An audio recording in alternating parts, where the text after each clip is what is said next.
Hello, my dear students who are most welcome on WS Academy. I hope you all are doing good. This particular topic is especially for the Junior Assistant Kashmir University examination, but this is very crucial and this is the core of other examinations, be it JKS, JKSSB, SSC और UPSC. ये जो है इस topic से जो मैंने lecture 4 में आपको स्टार्ट किया, पार्ट 1 हमने उसी में किया. जिसने वो नहीं देखा वो चेक करे, यूट्यूब चैनल पे अवेलेबल है हमारी. और ये पार्ट 2 है और ये जो टॉपिक है ये बेसिकली बेस है इंडियन पॉलिटी की, गवर्नेंस की और करंट में भी ज़्यादातर रहता है और करंट अफेयर्स भी आपको इससे ज़्यादा समझ आ जाएगा. आपको जो ये स्लाइड्स यहाँ पे दिखेंगे ये मैंने आपको सोचे जब आप रिवाइज करेंगे उस टाइम आपको फ़ायदा मिलेगा उससे. बाकी आपको मेरी जो है जो मैं कॉन्सेप्ट सिखा रही हूँ आपको, जो मैं आपको कॉन्सेप्ट यहाँ पे समझाऊंगी उस पर ध्यान रखना है, सो दैट कि आपको वंस फॉर ऑल ये अच्छे से समझ आए. राइट, तो चलिए देखते हैं. इससे पहला वाला जो हमने जब लेक्चर में क्या पढ़ा, हमने फॉर्म्स ऑफ गवर्नमेंट स्टार्ट किया. उसमें मैंने आपको ये बताया कि जब पहले ज़माने में लोग एक जगह से दूसरी जगह हंटर गैदरर थे, गदर था इंसान, तो उस टाइम ज़रूरत नहीं थी गवर्नमेंट की क्योंकि लोग भी सीधे साधे थे, पॉपुलेशन कम थी, एक जगह से दूसरी जगह घूमते रहते थे. लेकिन फिर जो ही एडवांसमेंट हुई, जो ही मॉडर्नाइजेशन हुई, जो ही इंडस्ट्रियल रेवोल्यूशन हुआ, तो ये सारा कुछ सिस्टम चेंज हो गया. पॉपुलेशन भी इंक्रीज हो गई, डेथ रेट भी कम हो गई, बर्थ रेट भी इंक्रीज हो गई, ठीक है, लाइफ स्पेन भी इंक्रीज हुआ. उससे क्या हो गया, चोरियां भी स्टार्ट हुई, डकैती भी स्टार्ट हुई और गवर्नमेंट की भी ज़रूरत पड़ी. गवर्नमेंट की ज़रूरत पड़ी लॉ मेकिंग के लिए, रेवेन्यू कलेक्शन के लिए, for providing the educational facilities, for providing the health facilities. तो विद टाइम हमें गवर्नमेंट की ज़रूरत पड़ी. तो ultimately different forms of government सामने आ गई. पहले बात उसकी चलती थी जिसके पास ज़मीन ज़्यादा होती थी, तो वो लैंड लॉर्ड फ्यूडलिज्म आया था. लेकिन जब इंडस्ट्रियल रेवोल्यूशन हो गया तो डेमोक्रेसी आ गई, डेमोक्रेसी का कॉन्सेप्ट आ गया. तो सबसे पहले जब मैंने फॉर्म्स ऑफ गवर्नमेंट आपको पढ़ाया उसमें मैंने आपको बताया दो तरह की गवर्नमेंट्स, बहुत सारी तरह की होती है, मेन दो तरह की होती है. एक तो होती है डेमोक्रेटिक फॉर्म ऑफ गवर्नमेंट और दूसरी होती है non democratic form of government और अदर टाइप्स होती हैं. सबसे पहले हमने फिर डेमोक्रेटिक फॉर्म ऑफ गवर्नमेंट पढ़ा जिसमें मैंने आपको बताया बेसिकली ये क्या होता है. Democratic form of government, democracy हम उसको बोलते हैं जब गवर्नमेंट बनेगी लोगों के लिए, लोगों की बहबूदी के लिए, लोगों के वेलफेयर के लिए, और बनाएंगे लोग ही बनाएंगे और जो चलाएंगे उसको वो भी लोग ही होंगे. गवर्नमेंट चलाने वाले भी लोग ही होंगे, गवर्नमेंट बनेगी ही लोगों के काम के लिए और गवर्नमेंट को बनाएंगे भी लोग ही. उसी को हम डायरेक्ट डेमोक्रेसी बोलती है. It is for the people, by the people end of the people. तो उसी को हम डेमोक्रेटिक फॉर्म ऑफ गवर्नमेंट बोलते हैं. अब जो ये डेमोक्रेटिक फॉर्म ऑफ गवर्नमेंट है मॉडर्न टाइम्स में आप देखोगे मोस्ट ऑफ द कंट्रीज में डेमोक्रेटिक फॉर्म ऑफ गवर्नमेंट है. इंडिया सबसे बड़ी एग्जांपल है, यूएस सबसे बड़ी एग्जांपल है डेमोक्रेसी की, ठीक है. क्योंकि आप देखोगे आपने अभी जो हमारा प्रेजेंटली प्राइम मिनिस्टर है या अभी प्रेसिडेंट की हम बात करेंगे, she is a woman and tribal, belongs to tribal origin. Tribal women एक हमारी प्रेसिडेंट है. तो आप देखिए लोगों के पास कितना पावर है, इसी को डेमोक्रेसी बोलती है. एक साधारण एक फॉर फ्लंग एरिया से रहने वाली एक खातून, एक औरत जो है वो प्रेसिडेंट ऑफ इंडिया है. तो मतलब लोग ही चुन के आते हैं ना, आगे लोग ही चलाते हैं गवर्नमेंट को, लोगों के लिए ही चलाई जाती है, ठीक है, लोगों की बहबूदी वेलफेयर के लिए ही चलाई जाती है. यही एक फॉर्म ऑफ डेमोक्रेसी है. अब हम जब डेमोक्रेसी पढ़ रहे थे तो मैंने आपको सबसे पहले पढ़ा कि डेमोक्रेसी में भी फिर डिफरेंट टाइप्स होते हैं. सबसे पहले हमने देखा था डायरेक्ट डेमोक्रेसी का कॉन्सेप्ट. डायरेक्ट डेमोक्रेसी जब हमने पढ़ा तो उसमें हमने देखा कि देखो democratic, non democratic, other types. फिर हमने सबसे पहले डेमोक्रेटिक पढ़ा. डेमोक्रेटिक में हमने सबसे डायरेक्ट डेमोक्रेसी पढ़ा. डायरेक्ट डेमोक्रेसी में मैंने आपको बताया कि इसमें क्या होता है, जो लोग होते हैं ना, लोग डायरेक्टली डिसीजन मेकिंग करते हैं. अगर कोई लॉ बनाना होता है, लोग डायरेक्ट डेमोक्रेसी में खुद लॉ बनाते हैं. लोग क्या करते हैं, वोट करते हैं किस चीज़ के लिए, क्या ये लॉ बनाना है या नहीं बनाना. लोग वोट करते हैं क्या ये बिल पास करनी है या नहीं करनी है. लोग वोट करते हैं क्या टैक्सेस को बढ़ाना है या नहीं बढ़ाना है. तो डायरेक्ट डेमोक्रेसी में क्या होता है, लोग डायरेक्टली डिसीजन लेते हैं, डिसीजन मेकिंग में लोग डायरेक्ट पार्टिसिपेट करते हैं डायरेक्ट डेमोक्रेसी में. लेकिन ये पॉसिबल कहाँ पे, जहाँ पे पॉपुलेशन कम है, जहाँ पे एरिया कम है, वहाँ पे डायरेक्ट डेमोक्रेसी चलेगी. जैसे ग्राम सभा, जो पंचायत लेवल होती है ना, जो हमारी ग्राम सभा होती है, वहाँ पे वो डायरेक्टली वोटर्स बैठते हैं और मुद्दों पे वोटिंग होती है. तो वो एक एग्जाम्पल है इंडिया में डायरेक्ट डेमोक्रेसी का. एग्जाम्पल याद रख लेना, ठीक है. पंचायत में ग्राम सभा क्या होता है, ग्राम सभा होता है all the voters in the panchayat area. जितने भी वोटर्स होते हैं, वोटिंग एज के लोग होते हैं पंचायत एरिया में, वही ग्राम सभा बनाएंगे, वही आते हैं ग्राम सभा मीटिंग में, फिर वो वोट करते हैं. तो वो डायरेक्ट डिसीजन मेकिंग के लिए वोट करते हैं, क्या हम टैक्सेस बढ़ाएंगे, क्या हम ये लॉ लाएंगे, क्या हम टोल टैक्स लेंगे, तो क्या हम यहाँ पे एक और सर्विस बढ़ाएंगे, ठीक है। तो डिफरेंट लॉज बनाने के लिए भी लोग डायरेक्टली पार्टिसिपेट करते हैं डायरेक्ट डेमोक्रेसी में, ठीक है। तो ये हमने लास्ट लेक्चर में पढ़ा। फिर हमने कैरेक्टरिस्टिक्स भी देखे डायरेक्ट डेमोक्रेसी में कि पब्लिक डायरेक्टली वोट करता है, ऑल दैट। और अब हम जो पढ़ेंगे यहाँ पे, देखो इस फोटोग्राफ से आपको पूरा समझ आ जाएगा। यहाँ पे ये जो ब्लैक कलर में आपको दिख रहा होगा, दीज आर द पीपल, ये लोग है ना, ये लोग है। अब देखो यहाँ पे दोनों डेमोक्रेसी, यहाँ पे दोनों का मैंने दिखा के रखा है।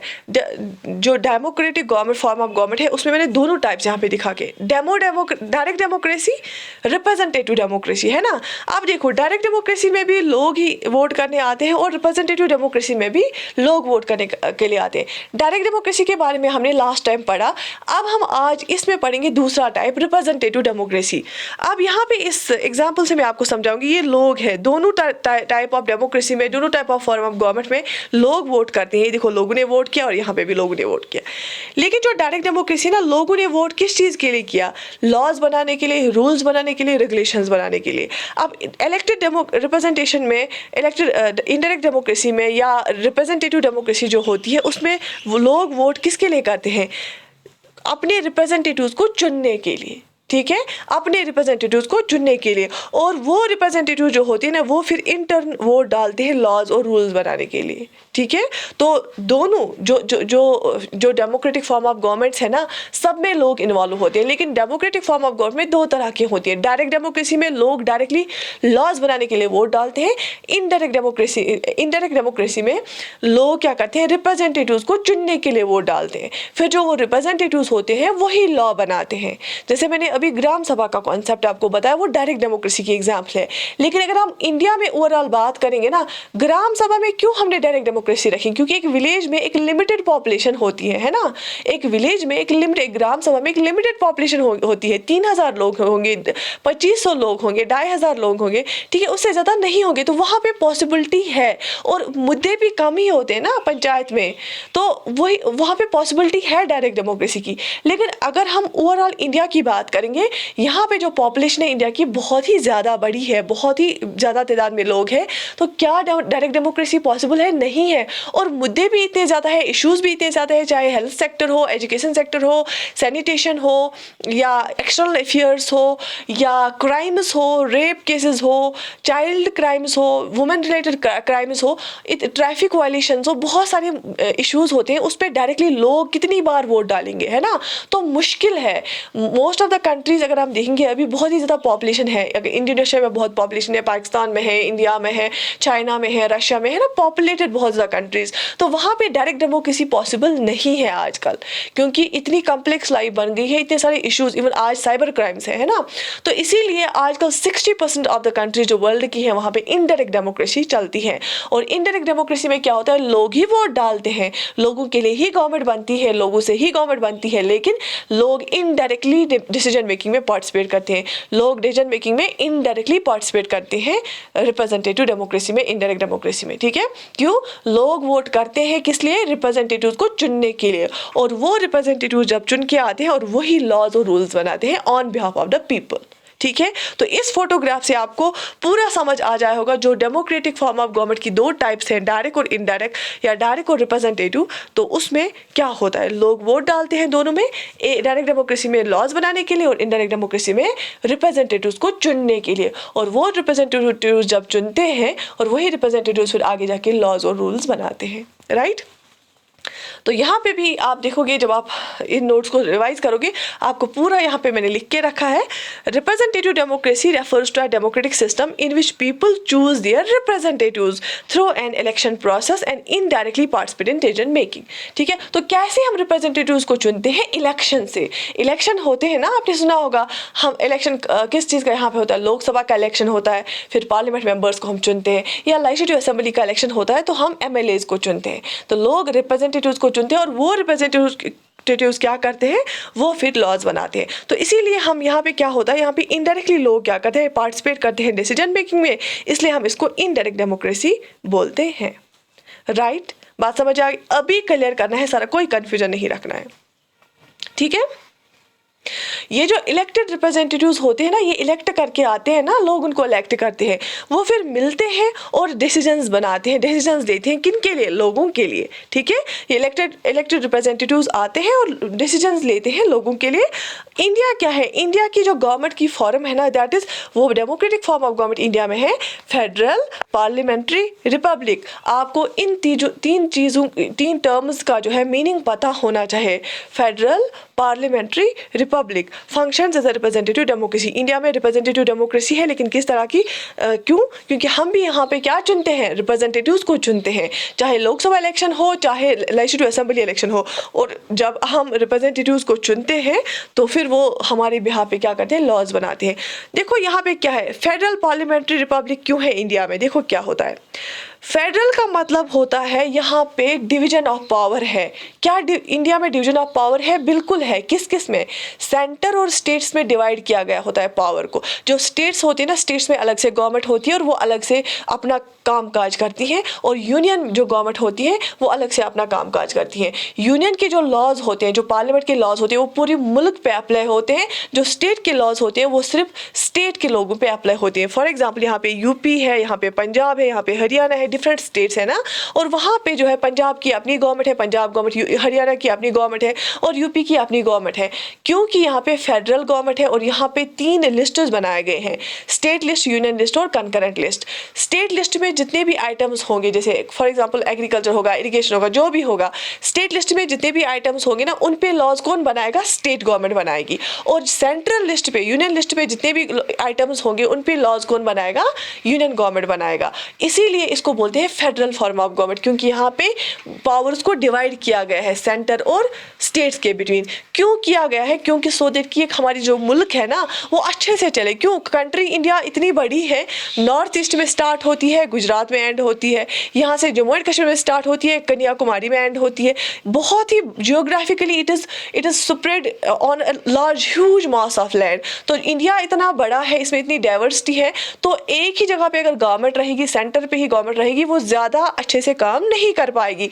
इसीलिए इंडिया ने क्या किया है, इसमें डिफरेंट स्टेट्स में इसको डिवाइड किया है इंडिया को, और उन स्टेट्स में जो स्टेट गवर्नमेंट है वो वहाँ पे काम काज चलाती है, और इसीलिए इसको बोलती है फेडरल। अब दूसरी चीज़ यहाँ पे है पार्लियामेंट्री फॉर्म ऑफ गवर्नमेंट।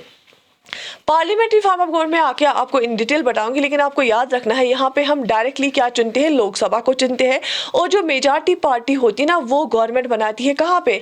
वो गवर्नमेंट बनाती है यूनियन में, और पार्लियामेंट में फिर वही रूलिंग पार्टी बनती है, और जितनी भी लॉज बिल्स है ना उनकी अगर मेजॉरिटी होगी तो वो उन्हीं के हिसाब से फिर जो है पास होती है। ठीक है, तो यहाँ पे पार्लियामेंट्री फॉर्म ऑफ गवर्नमेंट है, क्योंकि पार्लियामेंट में ही रूलिंग पार्टी जाती है और उसको चलाती है, उनको हेड करता है प्राइम मिनिस्टर। ठीक है, और उसके बाद रिपब्लिक जो कॉन्सेप्ट है ना, रिपब्लिक, और जो रूलिंग गवर्नमेंट होती है ना वो उनको आंसर करना होता है, दे आर आंसरेबल इन लोकसभा में उनको जब सवाल करते हैं और उनको आंसर करना होता है। It's a parliamentary form of government. और रिपब्लिक जो होता है ना, रिपब्लिक में क्या होता है? इलेक्टेड हेड होता है। इंडिया का फर्स्ट सिटीजन ऑफ इंडिया कौन है? क्या आपको पता है फर्स्ट सिटीजन ऑफ इंडिया कौन है? फर्स्ट सिटीजन ऑफ इंडिया होता है प्रेसिडेंट ऑफ इंडिया। ठीक है, इंडिया प्रेसिडेंट जो इंडिया का होता है ना वो फर्स्ट सिटीजन होता है, और जो इंडिया का प्रेसिडेंट होता है ना वो इलेक्टेड होता है, उसको इलेक्ट करते हैं हम लोग, डायरेक्टली इलेक्ट नहीं करते, उसको इनडायरेक्टली इलेक्ट किया जाता है। जो हमारे ये होते हैं ना एमपीज होते हैं, एमएलएज होते हैं, वो उसको इलेक्ट करते हैं। प्रेसिडेंशियल इलेक्शन, जो प्रेसिडेंट का इलेक्शन यहाँ पे होता है ना वो इनडायरेक्ट इलेक्शन होता है, वहाँ उसको एमपीज, मेंबर ऑफ पार्लियामेंट और एमएलएज इलेक्ट करते हैं। ठीक है, लेकिन जो प्रेसिडेंट होता है ना इंडिया में वो इलेक्ट होके आता है, वो इलेक्टेड होता है ना, तो इसीलिए हम इंडिया को बोलते हैं इट इज अ रिपब्लिक। क्या बोलते हैं? ये रिपब्लिक है। क्योंकि अगर हम ब्रिटेन की बात करेंगे ना, ब्रिटेन में क्वीन होती है, किंग होता है, वो इलेक्टेड नहीं होता है, तो वो रिपब्लिक नहीं है। इंडिया इसलिए रिपब्लिक है क्योंकि यहाँ पे जो हेड ऑफ द स्टेट है ना, पूरी कंट्री का हेड कौन होता है? प्रेसिडेंट होता है, प्राइम मिनिस्टर नहीं। Here head of the state is president, उसी के प्रेसिडेंट के नाम पे ही सारा कुछ काम काज चलता है। यहाँ पे हेड ऑफ द स्टेट होता है गवर्नर, लेकिन ओवरऑल कंट्री का जो हेड होता है ना, पूरी कंट्री को भी हम स्टेट बोलते हैं। ओवरऑल कंट्री जो होती है हमारी, उसका हेड होता है कौन? प्रेसिडेंट। और इसलिए जो हेड यहाँ पे होता है वो इलेक्टेड होता है, क्योंकि जैसे मैंने आपको अभी बोला, जो हमारी अभी प्रेसिडेंट है, रेस्पेक्टेड प्रेसिडेंट मैम जो है अभी, वो क्या है? वो एक ट्राइबल एरिया से belong, basically she is from a tribal origin. तो देख लीजिए वो चुन के आई है, she is an elected candidate. यहाँ पे अभी वो इलेक्टेड है, और इसीलिए इंडिया क्या है? रिपब्लिक है, राइट। और इंडिया में क्या है, रिप्रेजेंटेटिव डेमोक्रेसी है, यहाँ पे डायरेक्ट डेमोक्रेसी नहीं है। पूरी कंट्री में यहाँ पे क्या है, रिप्रेजेंटेटिव डेमोक्रेसी है। तो डायरेक्ट डेमोक्रेसी भी है कहीं कहीं जगह पे, जैसे ग्राम सभा, वो मैं एग्जाम्पल देती हूँ, एक जगह पे चलता है डायरेक्ट डेमोक्रेसी। लेकिन इंडिया जैसी कंट्री में जहाँ पे बहुत ही ज़्यादा डाइवर्सिटी है, वहाँ पे डायरेक्ट डेमोक्रेसी नहीं चलेगी। यहाँ पे इनडायरेक्ट डेमोक्रेसी है, जहाँ पे हम अपने रिप्रेजेंटेटिव्स को चुनते हैं और वो रिप्रेजेंटेटिव्स हमारे बिहाफ पे लॉ बनाते हैं। जैसे लेजिस्लेटिव असेंबली इलेक्शन होते हैं, हर एक स्टेट में असेंबली इलेक्शन होते हैं, फिर वहाँ पे वोट डालते, कौन डालते, लोग वोट डालते हैं और अपने रिप्रेजेंटेटिव चुनते हैं। तो वो स्टेट लेवल पे असेंबली में जाके फिर बिल्स पास करते हैं, लॉज बनाते हैं, रूल्स बनाते हैं। ऐसे ही same is the case with the centre. Centre में क्या होता है, लोग जब वोट करते हैं ना मेंबर ऑफ पार्लियामेंट्स को चुनने के लिए, तो जो भी पार्टी मेजॉरिटी पार्टी बनेगी, जो पार्टी ज्यादा सीट्स लेगी ना, वो बनाती है गवर्नमेंट और वो रूलिंग पार्टी बनती है पार्लियामेंट में। और पार्लियामेंट में जाके क्या होता है, लॉ मेकिंग का काम होता है। पार्लियामेंट में जाके बिल्स पास होती है और वो लॉज बनाए जाते हैं, राइट। रिप्रेजेंटेटिव डेमोक्रेसी के बारे में यहाँ पे लिखिए कि 60% जो वर्ल्ड की कंट्रीज है, they operate as representative democracies. For example France, UK, US, India, ठीक है। तो वहाँ पे भी क्या होता है, रिप्रेजेंटेटिव डेमोक्रेसी है, डायरेक्ट डेमोक्रेसी नहीं है। यूएस में भी, यूके में भी, फ्रांस में भी, इंडिया में भी हम क्या करते हैं, लोग वोट करते हैं अपने रिप्रेजेंटेटिव्स को चूज करने के लिए। देखो जैसे आपने यूएस के प्रेसिडेंट इलेक्शंस के बारे में सुना होगा, कितना चर्चा रहता है, क्योंकि वहाँ पे जो है लोग वोट करते हैं। यूके में भी क्या होता है, ये अपने रिप्रेजेंटेटिव्स को चुना जाता है, फ्रांस में भी रिप्रेजेंटेटिव्स को चुना जाता है, यूएस में भी अपने रिप्रेजेंटेटिव्स को चुना जाता है, और इंडिया में भी अपने रिप्रेजेंटेटिव्स को चुनते हैं लोग। जैसे बीजेपी गवर्नमेंट ने पिछले दो टेन्योर टर्म्स में वो है मेजॉरिटी सीट्स ली है ना, तो लोगों ने लेकिन उनको चुना ना, वो खुद नहीं आए, लोगों ने चुना, राइट। तो these are the examples of representative democracies. अब हम देखेंगे जो रिप्रेजेंटेटिव डेमोक्रेसी है ना, उसके प्रोज क्या है और कॉन्स क्या है, मेरिट्स क्या है, डिमेरिट्स क्या है। देखो रिप्रेजेंटेटिव डेमोक्रेसी के मेरिट्स ये हैं, one person represents the needs of and wants of a large number of people, दस मेकिंग इट एफिशिएंट। देखो तकरीबन 1 लाख लोग एक या दो रिप्रेजेंटेटिव को चुनते हैं, आगे जाते हैं, मतलब मिनिस्टर्स होते हैं, वो बहुत सारे लोगों को रिप्रेजेंट करते हैं। एक कॉन्स्टिट्यूएंसी से एक बंदा जाता है ना इलेक्ट होके, एक कॉन्स्टिट्यूएंसी से सिर्फ एक जीतता है ना, तो वो एक बंदा जो है वो सब लोगों को रिप्रेजेंट करता है। तो अब अगर लोग अपने डिमांड्स अलग अलग से बोलेंगे, वो कितना टाइम लगेगा, तो वो एक रिप्रेजेंटेटिव सामने आता है, वो सारी लोगों की डिमांड रिप्रेजेंट करता है ना, तो उससे क्या होता है, एफिशिएंट बनती है हमारी गवर्नमेंट। और ऐसे भी क्या होता है कि इससे हेल्प होता है, हम सब डिविजन्स में, जैसे स्टेट्स हैं हमारे पास, डिस्ट्रिक्ट्स हैं हमारे पास, सब डिविजन्स हैं, या हमारे पास ब्लॉक्स होते हैं, तहसील्स होते हैं, तो इससे ईजी होता है, क्योंकि अलग अलग लेवल पे, जैसे डीडीसी होता है डिस्ट्रिक्ट लेवल पे है ना, ऐसे बीडीसी होता है ब्लॉक लेवल पे, तो ऐसे ही पंचायत में सरपंच है ना, वो इलेक्टेड रिप्रेजेंटेटिव्स हैं। हर एक डिवीजन में, हर एक लेवल पे हमारे इलेक्टेड रिप्रेजेंटेटिव्स होते हैं, जो आगे जाके हमारी बात पहुंचाते हैं। तो इसमें एफिशिएंट इसलिए होता है, एफिशिएंसी इसलिए आती है, बहुत सारे लोगों को एक बंदा रिप्रेजेंट करता है, ठीक है। और इसका एक और फायदा ये भी है, लोग अवेयर रहते हैं अपने इश्यूज, जो कंट्री के इश्यूज है उसके लिए। और जब नेक्स्ट इलेक्शन आते हैं ना, अगर वो बंदा अच्छे से काम नहीं करेगा, नेक्स्ट इलेक्शन में लोग उसको वोट नहीं करते हैं। अगर उस रिप्रेजेंटेटिव्स ने अच्छे काम किए हो, लोगों के हिसाब से काम किए हो, लोगों की डिमांड्स फुलफिल की हो, तो उसको नेक्स्ट इलेक्शन में फिर से वोट देते हैं लोग, है ना। अच्छा, कॉन्स क्या है, एक मेजर डिसएडवांटेज क्या है, बेसिकली जब भी वो बंदा डिसीजन लेगा ना, वो हमेशा क्रेडिबल डिसीजन नहीं हो सकता। कभी क्या वो पार्टी प्रेशर में आता है, पार्टी उसको बोलती है नहीं हमें ऐसा करना है, तो लोग अपनी कॉन्स्टिट्यूएंसी के बोलते हैं ऐसा नहीं करना है। तो उससे भी क्या होता है, कभी कभी क्या होता है, वो दूसरी चीज़ों के लिए डिसीजन लेता है जो अपने लोगों के खिलाफ हो जाते हैं, या कुछ सेक्शन ऑफ पीपल होगा वो बोलेगा कि ऐसा नहीं करना है, तो बाकी सेक्शन बोलेंगे करने हैं। तो फिर उसमें क्या होता है, सिचुएशन वर्स भी हो जाती है, और लोग फिर रिकॉल इलेक्शन के लिए भी बोलते हैं, डिमांड करते हैं कि हमें ऐसे कैंडिडेट्स नहीं चाहिए। और ऐसा भी होता है कभी कभी पॉलिटिशियंस जो होते हैं ना, वो ब्यूरोक्रेट्स के साथ नेक्सस में चले जाते हैं, करप्शन होता है, ठीक है। ये करप्शन करते हैं सिविल सर्वेंट्स और पॉलिटिशियंस, और फिर आम इंसान जो है पिस जाता है। तो इसका कौन है, तो सबसे पहले हमने पढ़ा फॉर्म ऑफ गवर्नमेंट क्या होता है, उसके बाद डेमोक्रेटिक और नॉन डेमोक्रेटिक, उसके बाद डेमोक्रेटिक जब हमने स्टार्ट किया उसमें हमने डायरेक्ट डेमोक्रेसी पढ़ी, और उसके बाद हमने इनडायरेक्ट डेमोक्रेसी पढ़ी, या जिसको हम रिप्रेजेंटेटिव डेमोक्रेसी बोलते हैं। उसमें मैंने आपको प्रोज और कॉन्स ये भी बताए। और जो रिप्रेजेंटेटिव डेमोक्रेसी होती है ना, इसके भी 2 टाइप्स हैं। मैंने आपको बताया फ्रांस में, यूएस में, यूके में, इंडिया में रिप्रेजेंटेटिव डेमोक्रेसी है। हर एक जगह पे इलेक्शंस होते हैं, वोटिंग होती है, लोग वोट डालते हैं और रिप्रेजेंटेटिव्स को चुनते हैं। जो ये रिप्रेजेंटेटिव डेमोक्रेसी है ना, इसकी दो टाइप्स हैं। एक तो पार्लियामेंट्री डेमोक्रेसी है, दूसरा प्रेसिडेंशियल डेमोक्रेसी है। Parliamentary democracy, presidential democracy. Parliamentary democracy कहाँ कहाँ पाई जाती है? जैसे सबसे जो मेजर एग्जाम्पल है, इंडिया में हमारे पास पार्लियामेंट्री डेमोक्रेसी है और इंग्लैंड में भी पार्लियामेंट्री डेमोक्रेसी है। ठीक है, यहाँ इंग्लैंड और इंडिया में पार्लियामेंट्री डेमोक्रेसी पाई जाती है। और दूसरा टाइप इसका क्या है? Presidential democracy. ये यूएस और कनाडा में पाई जाती है। यूएस इसकी सबसे बेस्ट एग्जांपल है। यूनाइटेड स्टेट्स ऑफ अमेरिका बोला जाता है, उसका जो प्रेसिडेंट होता है वो मोस्ट पावरफुल जो होता है लीडर होता है। तो प्रेसिडेंशियल डेमोक्रेसी दूसरा टाइप है रिप्रेजेंटेटिव डेमोक्रेसी का। ठीक है, तो सबसे पहले हम देखते हैं, क्या हम देखेंगे पार्लियामेंट्री डेमोक्रेसी क्या होती है। पार्लियामेंट्री डेमोक्रेसी के बारे में आपको इसलिए भी पता होना चाहिए क्योंकि इंडिया में पार्लियामेंट्री डेमोक्रेसी का पूरा सिस्टम चलता है। पार्लियामेंट्री डेमोक्रेसी में क्या होता है? देखो, इलेक्शंस होते हैं। जब इलेक्शंस होते हैं तो वोट कौन देते हैं? लोग वोट देते हैं।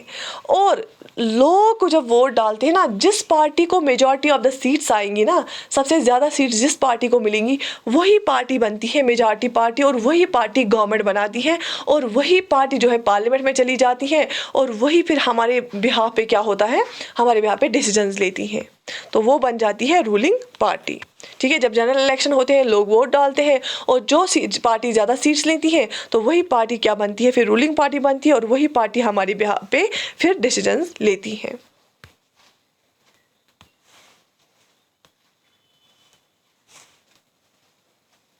ठीक है, तो हमारे पार्लियामेंट में दो हाउस होते हैं, लोकसभा और राज्यसभा, दो हाउस होते हैं। ठीक है, लोकसभा में क्या होता है? लोकसभा में जो जितने भी जैसे पार्लियामेंट्री फॉर्म ऑफ गवर्नमेंट होती है ना, लोकसभा में क्या होता है? इनको जवाब देना होता है। क्यों? लोग टैक्स पे करते हैं, ये हमारा पैसा होता है, जाता है गवर्नमेंट की ट्रेजरी में। रूलिंग पार्टी इस पैसे का इस्तेमाल करके डिफरेंट कामों में लगाते हैं, तो इसीलिए इनको जवाब देना पड़ता है कि हमने अगर लोगों के पैसे खर्च किए तो कहाँ पे किए, हमने अगर फंड्स खर्च किए तो कहाँ पे किए। तो पार्लियामेंट्री डेमोक्रेसी जो होती है, तो लोकसभा का ट्रस्ट बरकरार रखना इनके लिए बहुत ज़्यादा ज़रूरी होता है। हमारी कॉन्स्टिट्यूशन जो है ना, कॉन्स्टिट्यूशन क्या है हमारा? वो एक डॉक्यूमेंट होता है, एक किताब जैसी होती है जिसमें लिखा होता है कि कैसे क्या होगा, हमारा सिस्टम क्या रहेगा, इलेक्शन कैसे होगा, प्रेसिडेंट क्या काम करेगा, पार्लियामेंट क्या काम करेगा। ये हमारे कॉन्स्टिट्यूशन में लिखा है, एक बड़ा सा डॉक्यूमेंट है जहाँ पे हर एक चीज़ लिखी हुई है, और उसको ईजी बनाने के लिए हमारे पास आर्टिकल नंबर्स है। हमारे कॉन्स्टिट्यूशन में आर्टिकल 74 और 75 जो देखे हैं वो हमें बताते हैं पार्लियामेंट्री सिस्टम ऑफ गवर्नमेंट के बारे में। हमारे जो कॉन्स्टिट्यूशन है उसमें जो आर्टिकल 74 और 75 देखे हैं वो हमें बताता है पार्लियामेंट्री फॉर्म ऑफ गवर्नमेंट के बारे में। वो बताता है हमें कि जो मेजॉरिटी पार्टी होगी उसको हेड करेगा लीडर, उसको हम प्राइम मिनिस्टर बोलेंगे, और वो काम प्राइम मिनिस्टर काम करेगा या प्रेसिडेंट काम करेगा जब उसको मिनिस्टर्स बोलेंगे कोई काम करने के लिए, ऐसे काम करना है वैसे काम करना है, तो प्रेसिडेंट भी साइन करेगा। और ये जो है ये होते हैं आंसरेबल टू द लोकसभा। ठीक है, अब जो स्टेट्स है ना, स्टेट्स में भी पार्लियामेंट्री फॉर्म ऑफ गवर्नमेंट चलती है। क्यों? क्योंकि असेंबली इलेक्शंस होते हैं, असेंबली में उनको जवाब देना पड़ता है हमने लोगों के पैसों के साथ क्या किया, और उसके लिए आर्टिकल 163 एंड 164 डील करता है। तो हमारा जो कॉन्स्टिट्यूशन है उसमें लिखा गया है, जो हमारा बेसिक प्रिंसिपल ऑफ एक कॉन्स्टिट्यूशन का है, parliamentary form of government India का। तो इंडिया में जो पार्लियामेंट्री फॉर्म ऑफ गवर्नमेंट है, आर्टिकल 74 और 75 हमें डील करते हैं इसके साथ एट यूनियन लेवल, और स्टेट लेवल में हमें बोलता है, कॉन्स्टिट्यूशन में लिखा है आर्टिकल 163 और 164 में कि कैसे पार्लियामेंट्री फॉर्म ऑफ गवर्नमेंट को हम सेटअप करेंगे। देखो कैसे, आपने सेंटर में देखा होता है एक रूलिंग पार्टी जो होती है ना, उसका हेड कौन होता है? Prime minister. सेम स्टेट में देखा होगा जो रूलिंग पार्टी होती है ना, उसका हेड कौन होता है? सीएम होता है। आपने देखा होगा सेंटर पे क्या होता है? प्रेसिडेंट होता है, और स्टेट में क्या होता है? गवर्नर होता है ना। तो पार्लियामेंट्री फॉर्म ऑफ गवर्नमेंट जो मॉडल वहां पे सेंटर पे है, वही मॉडल हमारा स्टेट्स में भी लगता है। और हमारे जो कॉन्स्टिट्यूशन मेकर्स है, फोर फादर्स है, उन्होंने क्यों हमें parliamentary form of government adopt करने के लिए बोला? क्योंकि इसमें जो हम इलेक्ट करते हैं ना रिप्रेजेंटेटिव्स को, एक तो उसको नेक्स्ट इलेक्शन का थ्रेट रहता है कि मुझे फिर से जवाब देना है लोगों को। दूसरा, पार्लियामेंट में जब क्वेश्चन आवर होता है, असेंबली में जब क्वेश्चन आवर होता है, उसको जवाब देना होता है कि मैंने क्या किया, अगर मैंने कोई डिसीजन लिया वो क्यों लिया, अगर मैंने किसी कंट्री के साथ वॉर किया क्यों किया, अगर मैंने वॉर में कोई डिसीजन लिया वो क्यों लिया, अगर हमने कोई प्रोजेक्ट लॉन्च किया है क्यों किया है, अगर हमने कोई बिल पास किया है किसी माइनॉरिटी के खिलाफ, माइनॉरिटी के इंटरेस्ट को वॉलेट मैंडेट करती है तो क्यों हमने वो पास की, सारा जवाब देना होता है। और जो क्वेश्चन और होता है वो क्रूशल होता है हमारे जो पूरी सिस्टम है पूरी कंट्री को चलाने के लिए, राइट।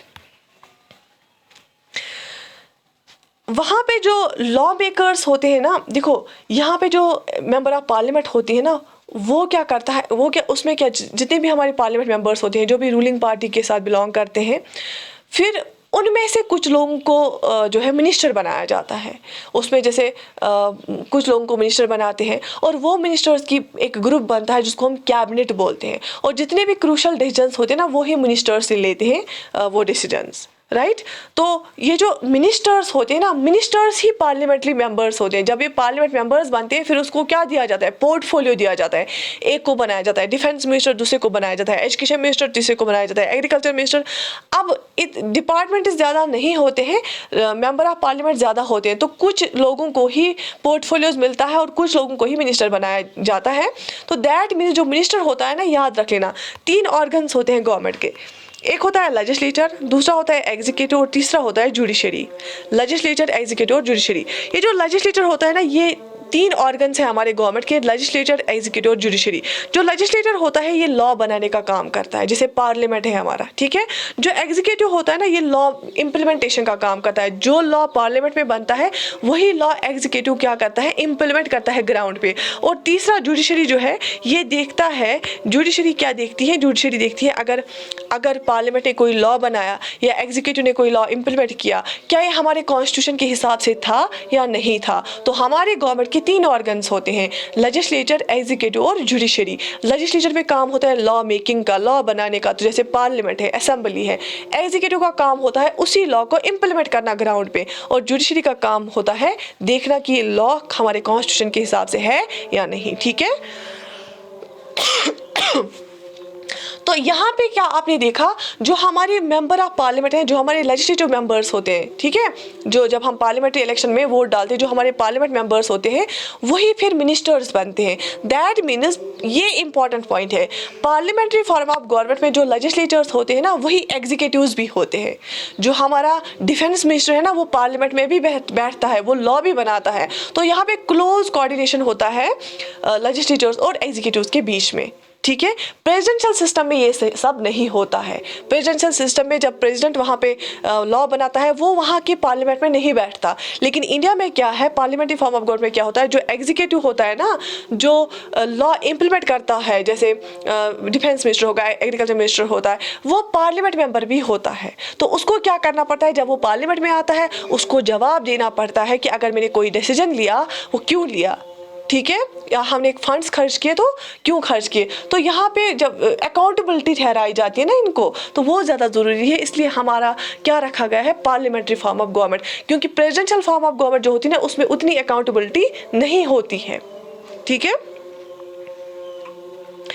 जब तक कि लेजिस्लेचर उनको सपोर्ट करेगा, मतलब जब तक कि वो खुद को डिफेंड कर पाएंगे, तब तक क्या होता है, कंटिन्यू करेंगे वो अपने पोजीशंस। क्योंकि अगर आप देखोगे इंडिया की हिस्ट्री में बहुत बार फाइनेंस मिनिस्टर को, रेलवे मिनिस्टर को रिज़ाइन करना पड़ा, क्योंकि वो उनका जो क्वेश्चन रेज किया गया पार्लियामेंट में वो सही से आंसर नहीं दे पाए और अपोजिशन ने इतना शोर मचाया कि फिर उनको रिज़ाइन करना पड़ा, ठीक है। क्योंकि एक बार क्या हुआ था, जब लाल बहादुर शास्त्री रेलवे मिनिस्टर थे तो उस टाइम रेलवे एक्सीडेंट हुआ था ड्यू टू सम नेग्लिजेंस, और उसने बोला कि मॉरली आई शुड रिज़ाइन, तो ऐसा भी हुआ है। तो इसीलिए पार्लियामेंट्री फॉर्म ऑफ गवर्नमेंट बहुत ही इंपॉर्टेंट होती है, क्योंकि उनको जो है आंसरेबल ठहराया जाता है, ठीक है। यहाँ तक बात समझ आ गई। I think this is sufficient for today.